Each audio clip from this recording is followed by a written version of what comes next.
BRS party అధికారంలో ఉన్నప్పుడు ఎందుకు బీసీ రిజర్వేషన్స్ని ఫుల్ఫిల్ చేయలేదు? 23%తోనే ఎందుకు కొనసాగించింది? 23% కాదండి, కొన్ని సుప్రీంకోర్టు ప్రామాణికమైన కేసులు ఉన్నాయి. సుప్రీంకోర్టు ఏం చెప్పిందంటే మీ రాష్ట్రంలో ప్రత్యేకంగా 34% అనే చట్టం ఉండడం మంచిది కాదు, దేశం అంతా కూడా ఎస్సీ ఎస్టీ బీసీ కలిపి 50 ఉండాలని చెప్పేసి సుప్రీంకోర్టు చాలా స్పష్టంగా ధర్మాసనం చెప్పింది. చెప్పిన తర్వాత ముఖ్యమంత్రి గారు ఎన్నికలకు సమీపిస్తున్నప్పుడు అది ఎలా సాధ్యమవుతుంది అని చెప్పి సుప్రీంకోర్టు కూడా పోయింది ఆయన కేసీఆర్ గారు. పోతే లేదు, మీరు హైకోర్టు ఏదైతే చెప్పిందో దాని ప్రకారమే 50 లోపే మీరు పోవాలి, లేకపోతే అది కూడా మేము మొత్తం డిస్మిస్ చేస్తామంటే ఉన్న ఈ 21, 22 కూడా రాకుండా బాగుండదు, బీసీలకు అన్యాయం చేసినట్టు అవుతుందని చెప్పి 50% లోపు తగ్గించుకొని ఆయన ఎన్నికలకు పోవడం జరిగింది. కాబట్టి ఆయన ఏం తగ్గించలేదు, అది సుప్రీంకోర్టు తగ్గించింది. దాని తర్వాత బీసీ కమిషన్ చైర్మన్గా నన్ను వేసిండు.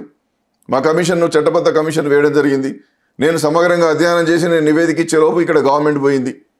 నేను ఇచ్చినటువంటి నివేదిక ద్వారానే కదా ఈయన సర్వే చేసింది. ఈ ముఖ్యమంత్రి గారు సర్వే చేస్తున్నటువంటి పద్ధతులు, ప్రామాణికమైనటువంటి విధానాలన్నీ కూడా నేను చాలా స్పష్టంగా చెప్పిన.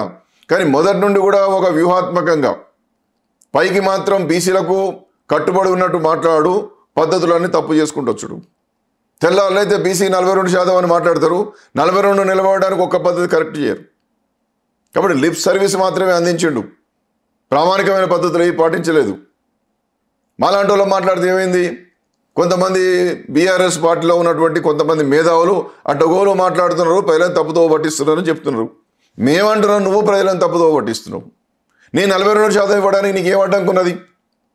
నువ్వు సర్వే కనుక ఒక చట్టబద్ధమైన కమిషన్ ద్వారా చేసి, ఒక చట్టబద్ధమైనటువంటి డెడికేటెడ్ కమిషన్ వేసి, ఒక చట్టబద్ధమైనటువంటి పద్ధతుల్లో కనుక నువ్వు ముందుకు పోతే అన్నీ కూడా నిరూపించగలిగితే 42% నిలబడేది. కులగణన రిపోర్ట్స్ కూడా బయట పెట్టుకపోవడానికి గల కారణాలు ఏమై ఉండొచ్చు అంటే చెప్పాలి రేవంత్ రెడ్డి గారు.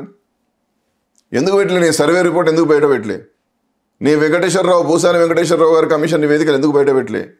నిన్న మొన్న ఏదో వర్కింగ్ గ్రూప్ అని చెప్పినావు కదా, ఆ వర్కింగ్ గ్రూప్ నివేదికలు ఎందుకు బయట పెట్టలే?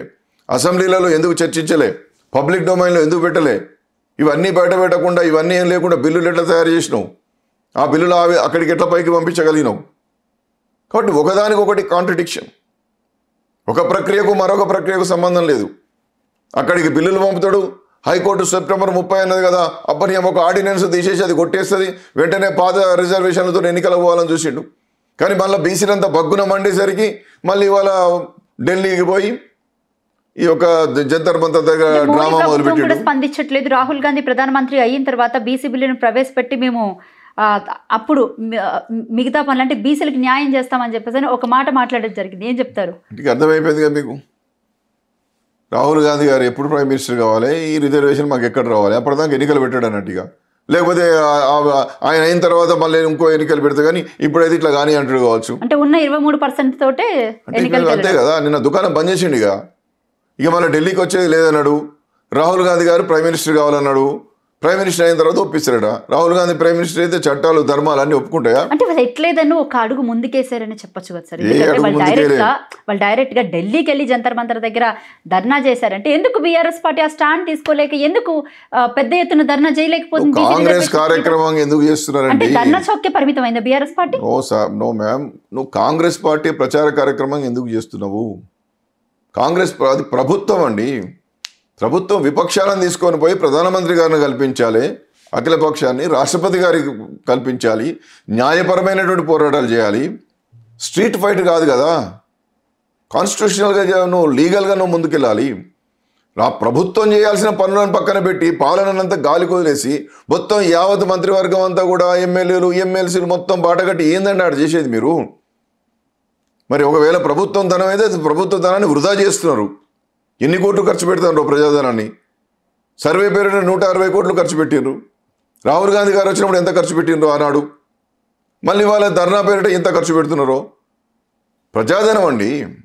ప్రజాధనాన్ని దుర్వినియోగం చేసే అధికారం ఇవ్వలే. నాకు తెలిసి ఇది అధికారికంగానే చేసినా నేను అనుకుంటున్నాను. ఎందుకంటే ప్రభుత్వం అంతా కూడా యావత్ కదిలి వెళ్ళింది కదా. వీళ్ళ టికెట్లు అంతా కూడా గవర్నమెంట్ నుంచే పోతాయి. ఇలా ఖర్చులన్నీ గవర్నమెంట్ నుంచే పెడతారు.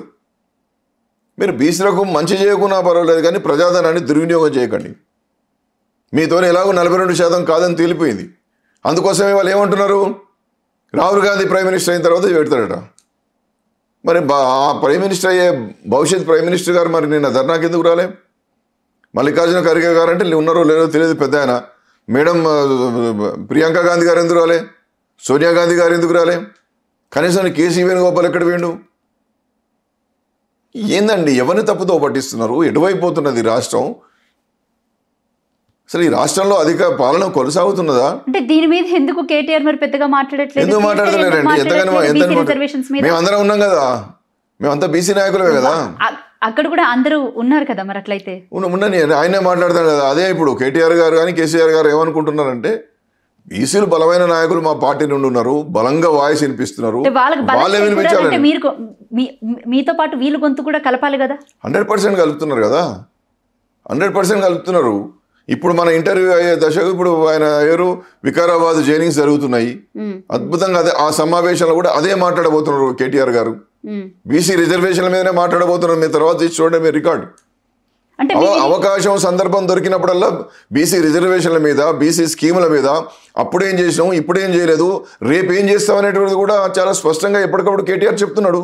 ఇదే అంశానికి సంబంధించి కేటీఆర్ మీ అందరితో గొంతు కలిపి కథం అంటే కాలు ఏమైనా ముందుకు పెట్టే అవకాశం ఉందంటారు?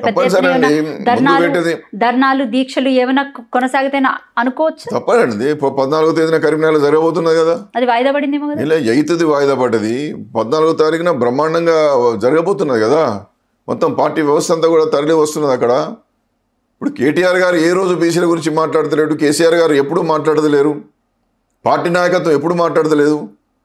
తెలంగాణ భవన్లో కూర్చొని బీసీల మీద చర్చ చేస్తుంటే అధినాయకత్వం అవకాశం ఇవ్వకపోతేనే జరుగుతున్నదా? కేటీఆర్ గారు కేసీఆర్ తెలవకుండా మీటింగ్లు జరుగుతున్నాయా? మేమందరం పాల్గొంటున్నామా? కాబట్టి అంటే తెలంగాణ భవన్ లో కూర్చొని చర్చలు జరిగితే సరిపోద్దా? ప్రజల మధ్యలోకి వెళ్ళి అసలు రిజర్వేషన్స్ అంటే ఏంటో చెప్పాలి అన్నది ఏమైనా ఉందా? ఎక్కడికక్కడ కాన్స్టిట్యుయెన్సీ ఇన్ఛార్జీలు మమేకమై పనిచేస్తున్నారు. రేపు 14వ తేదీ నుండి ప్రజా కార్యక్షేత్రంలోకి బీఆర్ఎస్ పార్టీ వెళ్ళబోతున్నది. ఒక బలమైనటువంటి బ్రహ్మాండమైనటువంటి బహిరంగ సభ పెట్టబోతున్నది. అక్కడి నుండి బలమైనటువంటి గళాన్ని బలంగా వినిపించబోతున్నది పార్టీ. ప్రజల్లో లేకపోతే కదా, ప్రజల్లో నిరంతరం ప్రజా సమస్యల మీద పోరాడేటటువంటి ఒక ఉద్యమ పార్టీగా, ఒక రాజకీయ పార్టీగా బీఆర్ఎస్ ఎప్పుడు ముందుకు పోతున్నప్పుడు కొత్తగా చెప్పుకోవాల్సింది ఏమున్నది? ఈయన అబద్ధాన్ని చెప్పి చెప్పి నిజం చేసే ప్రయత్నం చేస్తున్నాడు రేవంత్ రెడ్డి గారు. కానీ అది జరగదు. బీసీలు అమాయకులు కాదు, అజ్ఞానులు కాదు, చైతన్యవంతమైనటువంటి సామాజిక వర్గాలు బీసీలు, బలంగా నినదీసేటటువంటి గొంతులు, కళాకారులు ఉన్నారు, ఉద్యమకారులు ఉన్నారు, మేధావులు ఉన్నారు, రచయితలు ఉన్నారు, రాజకీయం ఎట్లా చేయాలో తెలిసినటువంటి వాళ్ళు.